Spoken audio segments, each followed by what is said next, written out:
পরীক্ষার খাতায় তোমাকে সিনোনমস অ্যান্টোনমস করতে দেওয়ার সাথে সাথে হোমোগ্রাফস করতে দিয়েছে।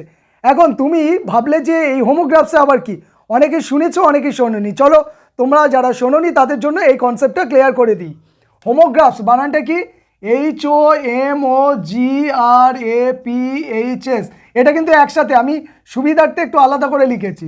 হোমো শব্দের মানে কি হবে না, হোমো শব্দের অর্থ হচ্ছে সেম, আর গ্রাফ শব্দের অর্থ হচ্ছে রিটেন।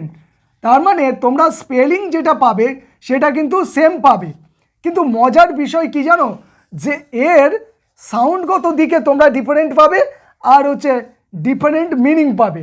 তাহলে ডিফারেন্ট সাউন্ড হবে DIFFERENT, different sound SOUND sound, আর different DIFFERENT, different meaning MEANING।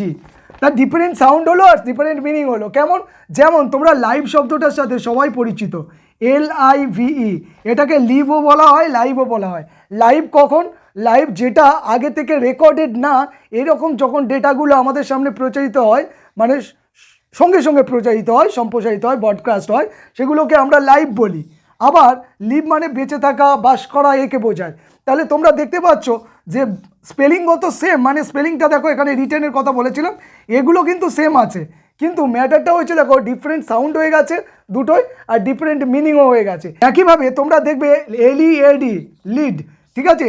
এইটা লিড যখন বলবে, লিড মানে এগিয়ে নিয়ে যাওয়া, মানে কোনো কাজে কেউ এগিয়ে নিয়ে যাচ্ছে নেতার মতো, সেটাকে লিড করা বলা হচ্ছে। আবার এটাকে LEAD শুধু লেড বলা হচ্ছে, লেড এক ধরনের ধাতু, তোমরা জানো। পরবর্তী আরেকটা শব্দ তোমরা জানো যে বাউ, BOW, বাউ, ঠিক আছে? বাউ যখন বলা হবে তখন বাউ ডাউন মানে মাথা নত করা, আর যখন বো বলা হবে মানে এই রিবনকে বোঝানো হবে, ধনুষটাকে বোঝানো হয়, ঠিক আছে? অ্যারোটাকে নয় কিন্তু, ধনুষটাকে। আবার একইভাবে তোমরা যদি উইন্ড শব্দটা পাও, WIND, এই উইন্ড শব্দের অর্থ কি? বাতাস, তাই না? আবার একে যখন ওয়াইন্ড বলা হবে তখন কিন্তু ওয়াইন্ড করা অর্থাৎ পাক দেওয়াকে বোঝানো হবে। তোমরা তাই জন্য দেখবে মোটরের ভিতরে ওয়াইন্ডিং শব্দটা পেয়ে থাকো, ওয়াইন্ডিং মানে পাক দেওয়া, ঠিক আছে?